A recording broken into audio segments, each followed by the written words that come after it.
వార్షికోత్సవం సందర్భంగా Meenakshi test tube baby centre Guntur నందు ఐవీఎఫ్ ట్రీట్మెంట్ పై 40-50% రాయితీ. రమ్మగారు, మనం లాస్ట్ టైం కలిసినప్పుడు మనం మహాభారతంలోని చిన్న చిన్న కథల గురించి చేసుకుందాం అనుకున్నాం కదా. అయితే మహాభారతంలో రకరకాల స్టేజెస్ ఉంటాయి. అందులో సర్పయాగం అనేది ఒకటి వింటాం. అసలు సర్పయాగం అంటే ఏంటి, ఆ సర్పయాగం చేయాలన్న ఆలోచన ఎవరికి వచ్చింది, అసలు ఆ సందర్భం ఏంటి, దాని గురించి ఒక్కసారి మనం ముందుగా మాట్లాడుకుని తర్వాత చిన్న కథల్లోకి వెళ్దామండి.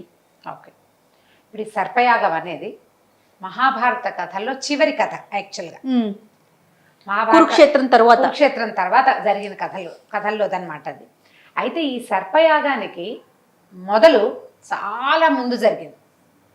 ఎప్పుడో దీనికంటే 2 యుగాల ముందే సర్పయాగం జరుగుతుందన్న హింట్ ఇవ్వబడింది. సర్పయాగం జరుగుతుందన్న హింట్ తర్వాత 2 యుగాలు గడిచాక, మధ్యలో రాముడి యుగం కూడా వెళ్ళిపోయాక, ఈ కురుక్షేత్ర కథలంతా, మహాభారత కథ అంతా, అంటే కౌరవులు పాండవులు వీళ్ళు పుట్టడాలు, తర్వాత వీళ్ళు పెరగడాలు, బోలెడంత కథ, కురుక్షేత్ర యుద్ధము, దాని తర్వాత పరీక్షిన్ మహారాజు, ఆయన తర్వాత ఆయన కుమారుడైన జనమేజయుడు సర్పయాగం చేశాడు. జనమేజయుడు సర్పయాగం చేస్తాడన్న సంగతి మహాభారతానికి 2 యుగాల ముందున్న కృతయుగంలోనే చెప్పబడింది. ఎలా సాధ్యం నమ్మగారు? అదే మరి చెప్తాను. బ్రహ్మ సృష్టి విచిత్రం అదంతా. అయితే ఈ ఎందుకు సర్పయాగం చేయవలసి వస్తుంది, సర్పయాగం జరగటం గురించి ఒక కథ, సర్పయాగం ఎందుకు చేశాడు అనేది ఒక కథ, ఆ సర్పయాగాన్ని ఆపాడు ఒక ఆయన, అదొక కథ. ఆల్ టుగెదర్ ఒక 4 కథలు వస్తాయి ఇందులో. ఇది సర్పయాగం కథలు కానీ దీన్ని చెప్పుకుందాం. అలా కొంతమందికి వేగ్గా తెలుసు.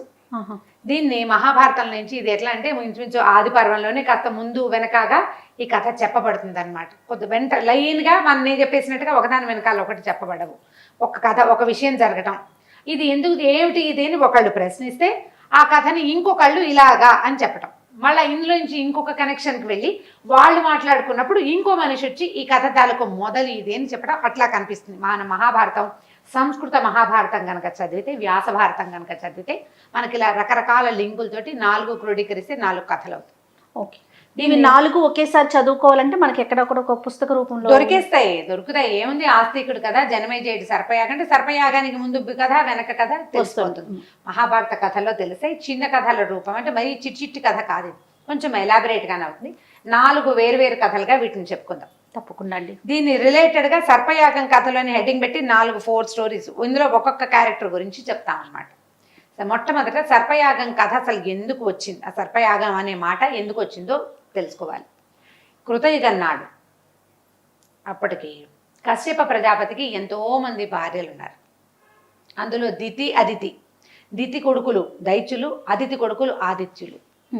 అట్లా జోడు ఆయనకి భార్యలు చాలామంది కనిపిస్తారు. వినత, కద్రువ, వీళ్ళిద్దరు కూడా ఈయన కశ్యప ప్రజాపతి భార్యలు. అయితే వినత, కద్రువ మంచి తపస్సులు, బుద్ధిమంతులు. ఒక సందర్భంలో ఆయన భార్యలిద్దరికి మీకు ఏం వరం కావాలో కోరుకోమంటే వినత ఏమడిగిందట, అది కద్రువ మొట్టమొదట అడిగింది, 1000 మంది మహాబలశాలులైన పన్నగులు, సర్పాలు కుమారులుగా కావాలని అడిగింది కద్రువ. అడిగితే వినత కొంచెం ఒక చిన్న ఈర్ష్యాళువు. ఆవిడ ఏమనుకుందంటే, మహాబలశాలులు 1000 మంది పిల్లలు ఈవిడికి పుడతారు, వీళ్ళిద్దరు అక్క చెల్లియే, ఇంతకీ ఒక తండ్రి పిల్లలే వాళ్ళు, కానీ అక్క చెల్లెలైనా సవతులు అయ్యేసరికి ఒక చిన్న మాత్సర్యం ఉంటుంది ఒకళ్ళ మీద ఒకళ్ళకి. భర్త ఆవిడతో బాగా ఉన్నాడేమో, లేకపోతే ఈవిడ కొంచెం ఆయనకి క్లోజ్ అయిపోయిందేమో, అలా అనిపిస్తూ ఉంటుంది మనసుకి. వినత ఏమడిగిందంటే, నాకు కద్రువ పుత్రుల కంటే బలమైన 2 కుమారులు కావాలని అడిగింది. 1000 మంది కన్నా కూడా బలంగా ఉన్నవారు 2 కావాలని అడిగింది. ఆయన అలాగే నన్ను ఒప్పుకున్నాడు. వాళ్ళిద్దరికి వరం ఇచ్చాడు, నీకు 1000 మంది కుమారులు కలుగుతారు, నీకు 2 కుమారులు కలుగుతారని. కాలక్రమాన ఎప్పుడో గర్భవతులు అయ్యారు వీళ్ళిద్దరు. ఈ కద్రువకి 1000 గుడ్లు పుట్టాయట, ఎగ్జే 1000 అండాలకి జన్మనిచ్చింది ఆవిడ. వినతకి 2 అండాలే జన్మించి, ఈ అండాలను ఏం చేశారు దాసీలు, నిండుగా నెయ్యి ఉన్న కడవల్లో భద్రపరిచి అట్టు పెట్టారు. ఉండి ఇంచుమించుగా ఎన్ని వేల సంవత్సరాలు ఉండాక కద్రువ కుమారులు 1000 అండాలు పగిలి 1000 సర్పాలు బయటకు వచ్చినాయి అందులోంచి. ఈవిడ సర్పాలే కదా కుమారులుగా కావాలని అడిగింది.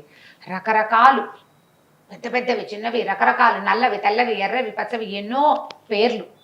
ఇంతమంది బయటకు వచ్చారు. ఈ వినత తాలూకు అండాలు పగల్ల చూసి చూసి ఇప్పుడు ముందు నుంచి చిన్న మాత్సర్యపు ధోరణి ఉంది. మిగిలినవన్నీ ఉన్నాయి, తపస్సు గిపస్సు అన్నీ ఉన్నాయి. ఉన్నా కూడా ఒక స్త్రీ సహజమైన మత్సరంతో ఆవిడ ఏం చేసింది, ఈ 2 అండాల్లో ఒక అండాన్ని బయటికి తీసి పెద్ద పగలగొట్టింది. పగలగొట్టేసరికల్లా అందులో నుంచి ఒక కుమారుడు బయటకు వచ్చాడు. అతను సగమే ఫామ్ అయ్యాడు, మిగిలిన సొనగానే ఉంది. తొడలు లేవు, నడుం భాగం వరకే వచ్చింది. ఊరువులు లేకుండా పుట్టాడు, అనూరుడు. అతను కోపంతో, ఏం పని చేసావు నువ్వు, మాత్సర్యంతో ఇంత పని చేస్తావా, పూర్తి సమయం ఇవ్వవా, గుడ్డు దానంతట అది పొదిగేంత, నువ్వు ఎవరి మీద మత్సరంతో ఇట్లా నన్ను ఈ రకమైన సగం పుటక కలిగిన వాడిగా చేసావో ఆవిడకి దాసి అయిపో నువ్వు. కొడుకు శపించాడు.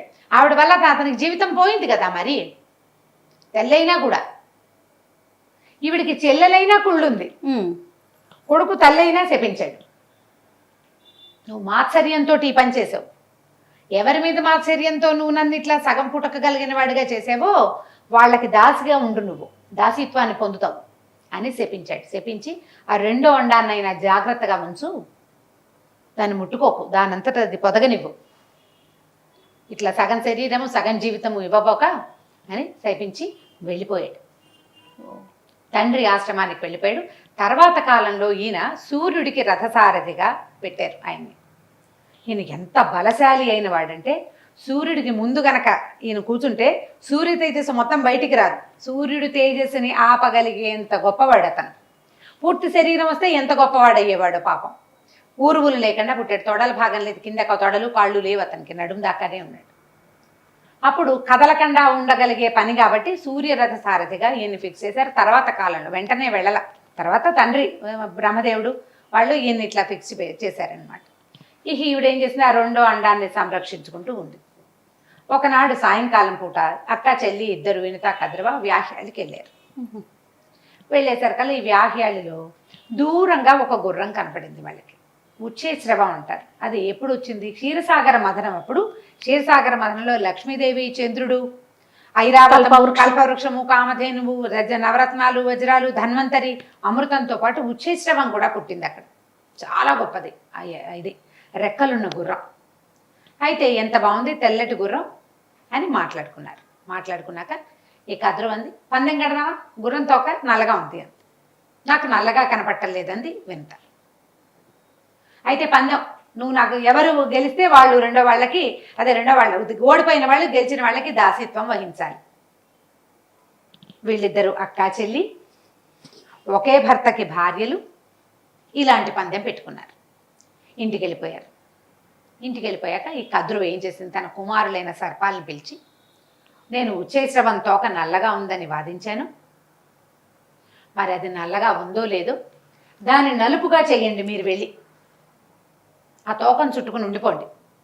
రేపొద్దున మేము చూస్తాం, తోక నల్లగా కనపడితే వినత నాకు దాసి అవుతుంది, లేదా నేను దాసి ఇవ్వాల్సి వస్తుంది, నాతో పాటు మీరందరూ కూడా దాస్యం చేయాలి ఆవిడకి అనేసరికల్లా, దాస్యమైనా చేస్తాం కానీ మేము అబద్ధం చెప్పమని, ఇలా తప్పుడు సాక్ష్యం ఇవ్వమని కొంతమంది కుమారులు తిరిగిపోయారు.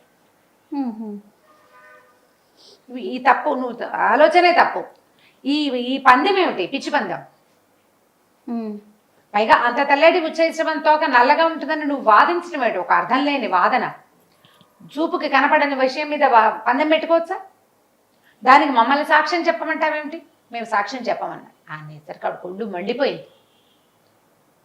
ఒళ్ళు మండి, ఎవరైతే నా మాట వినరో వాళ్ళంతా జనమేజయుడు చేసే సర్పయాగంలో పడి చావండి అని తిట్టింది కొడుకులు. జనమేజయుడు సర్పయాగం చేస్తాడు, అతని యాగంలో నా మాట కాదన్న వాళ్ళంతా చచ్చిపోండి మాడిపోయి అని శపించింది. శాప భయానికి కొంతమంది పిల్లలు ఒప్పుకున్నారు ఆవిడకి, మేము చేస్తామన్నారు. కర్కోటక జాతి వాళ్ళు కొంతమంది ఒప్పుకున్నారు. ఒప్పుకొని ఏం చేశారు, అవి వెళ్ళి ఆ సర్పానికి ఆ ఉచ్చేశ్రవం తాలూకు తోకను చుట్టేసుకున్నారు. దూరం నుంచి మర్నాడు తెల్లవారిన తర్వాత వీళ్ళిద్దరూ చూసేసరికల్లా తోక నిజంగానే నల్లగా కనపడింది. పందెం ప్రకారం వినత కద్రువకి దాసిత్వం వహించింది, దాసిగా ఉండిపోయింది ఆవిడ. పిల్లలకి దాస్యం చేసేది. నన్ను ఎక్కించుకో వీపు మీద ఎక్కించుకుంటే ఎక్కించుకునేది. వీపు మీద ఎక్కించుకో, తను నడవకుండా సవతి వీపు మీద ఎక్కి తిరిగిందేదట కద్రువ. ఓ మరి దాసి కదా, ఏ పనైనా చేయించుకునేది. తర్వాత కాలంలో ఈ వినతకి తాలూకున్న రెండో అండం పగిలి అందులోంచి మహాబలశాలి పెద్ద పెద్ద రెక్కలు కలిగిన సుపర్ణుడు అనే కుమారుడు జన్మించాడు. ఆయన్నే మనం గరుత్మంతుడు అని చెప్తాం. గరుడు కూడా తల్లితో పాటు, మరి తల్లి దాసి అయితే పిల్లాడు కూడా దాసుడే కదా. అంతే. ఎక్కడికైనా వెళ్ళాలంటే కద్రువనేమో వినత భుజాల మీదకి ఎక్కించుకునేది, గరుత్మంతుడు నాగులందరినీ భుజాల మీదకి ఎక్కించుకునేవాడు. ఎక్కడికి వెళ్ళాలన్నా ఇతనే తీసుకెళ్ళాలి, ఏం చేయాలన్నా అతనే చేయాలి. ఆయన విసిగిపోయాడు, చేయలేను నేను అన్నాడు. చేయలేను, ఏం చేయమంటారు మా తల్లి దాసీత్వం పోగొట్టాలంటే. అప్పుడు వాళ్ళు ఏమనుకున్నారు, మా అమ్మ శాపం వల్ల మేము చచ్చిపోతాం, జనమే చేయడి సర్పయాగం అవుతుంది ఎప్పుడో, అప్పుడు మేము చచ్చిపోతాం కాబట్టి చచ్చిపోకుండా ఉండడానికి అమృతం తెచ్చివ్వమని అడిగారు గరుడుని. అమృతం పట్టుకురా, అది మేము ఆహారంగా అమృతాన్ని ఇవ్వు, తర్వాత నువ్వు వెళ్ళిపోవచ్చు మీ అమ్మని తీసుకుని. అప్పుడు మహాబలశాలి అయిన గరుత్మంతుడు అమృత సాధన కోసం వెళ్ళి దానికి బలమైన ఆహారం కోసం గజకచ్చపాలు రెండింటిని ఆహారంగా భుజించి, కచ్చపాల కథ మళ్ళీ ఇంకొకసారి చెప్తా, చిన్న కథ. మనం చిన్న కథలు చెప్పేటప్పుడు చెప్తాను. తండ్రి తనకు చెప్పుచ్చి అడిగి ఆహారం తిని అయినా అవి తిని బలం పెంచుకుని అప్పుడు వెళ్ళి ఇంద్రుడి దగ్గర నుంచి అమృతాన్ని తీసుకొచ్చాడు. ఇంద్రుడు ఒప్పుకోవాలి, ఆయన వజ్రాయుధం విసిరితేట ఈ గరుత్మంతుడి రెక్కల్లో నుంచి ఒక ఈక రాలి పడింది. ఇంద్రుడి వజ్రాయుధం అంత చిన్నది గరుత్మంతుడి దగ్గర. అప్పుడు ఆ అమృతాన్ని తీసుకొస్తే ఇంద్రుడు ఏమన్నాడంటే, నాగులు అశాశ్వతులు, క్రూరులు, దుర్మార్గులు, వీళ్ళని బతికించి ఉంచకూడదు, వాళ్ళకి ఎలాగూ శాపం ఉంది, పోయిన వాళ్ళు పోతారు, మంచి వాళ్ళు మిగులుతారు, నువ్వు అమృతం తీసుకెళ్ళు అక్కడ పెట్టు, వాళ్ళని స్నానం చేసి రమ్మను, వాళ్ళు వచ్చే లోపల నేను అమృతాన్ని పట్టుకెళ్ళిపోతా, నువ్వు మీ అమ్మని తీసుకెళ్ళిపో, నువ్వు తెచ్చి ఇవ్వడం వరకు నీ డ్యూటీ, వాళ్ళు తాగారో లేదో నువ్వు చూడక్కర్లేదు అని చెప్పాడు. చెప్తే దర్భల మీద పెట్టి మీరంతా శుద్ధులేరండి అని చెప్పాడు. వీళ్ళంతా స్నానం చేసి తిరిగి వచ్చే లోపల ఇంద్రుడు వచ్చి తీసుకెళ్ళిపోయాడు. అయితే ఈ సర్పాలు దర్భల మీద ఏమైనా అమృతం పడిందేమో, పెద్ద కుండ కదా పాత పడి ఉంటుంది, దర్భలు తాకటం వల్ల వాళ్ళ నాలుకలు తెగిపోయినాయట, మధ్యలోకి చీరిపోయినాయి. అందుకని పాముల్ని ద్విజిహ్వులు అంటారు. పాము నాలుకకి చీలిక ఉంటుంది. ఆ చీలిక ఉండటానికి కారణం ఆ దర్భల కొసల వల్ల వాళ్ళ నాలుకలు చిరిగిపోయినాయి. కానీ అప్పటికే గరుత్మంతుడు తన తల్లిని తీసుకుని అక్కడి నుంచి వెళ్ళిపోయాడు. ఇప్పుడు మహాభారత కథ ఇది. సర్పయాగానికి బీజం ఎక్కడ పడింది? అందులో అక్కడ కృతయుగం నాడు జరిగిన ఈ కథలో వినతా కద్రువ పందాలప్పుడు ఒక తల్లి తన పిల్లలు తన మాట వినలేదని ఇంత శాపాన్ని ఇచ్చింది. తల్లి ఒక శాపం ఇచ్చింది. ఇద్దరు అక్క చెల్లి, వీళ్ళిద్దరికి ఒకళ్ళ మీద ఒకళ్ళున్న మాత్సర్యంతో ఒకళ్ళేమో ఈవిడికంటే బలమైన పుత్రులు కావాలని ఒక ఆవిడ కోరుకుంది. చిన్న తేడా రాగానే ఒక మాట తేడా వచ్చేసరికి నువ్వు నాకు దాసీత్వం వహించమని రెండో ఆవిడ కోరుకుంది. ఈ కథల్లో నీతులు మనకేం తెలుస్తాయి? మాత్సర్యం వహించకూడదు, అంతే. దానివల్ల ఎవరూ పైకి రారు. వినతకి ఇద్దరు కుమారులు పుట్టారు. మొదటి కుమారుడు చేతులు కాళ్ళు లేనివాడయ్యాడు, చేతులు ఉన్నాయి కాళ్ళు లేనివాడైపోయాడు, తల్లిని శపించే గట్టివాడైపోయాడు అతను.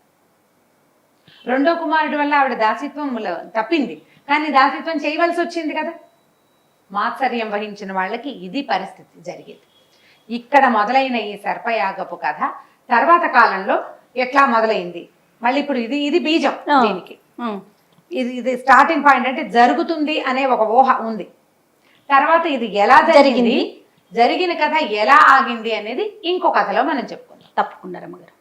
సో మనకి మన చిన్న కథలకి ఇవన్నీ కూడా మనకి మూలమవుతాయి. అవును, అంతే కదండి. అంతే, రైట్ అండి. అయితే పిల్లలకి కూడా మన పురాణాలు తెలియని చాలా మందికి, పెద్దవాళ్ళకి ఏంటి పిల్లలకి కూడా చాలా ఉపయోగకరంగా ఉంటాయి రమ్మగారు ఈ కథలు. అవును, అంటే ఇట్లా మనం మహాభారతం నుంచి ఒక ఘట్టం, ప్రతి ఘట్టం నుంచి కూడా కొన్ని కథల్ని ఇలా డ్రైవ్ చేసి చెప్పుకోవచ్చు. తప్పకుండా.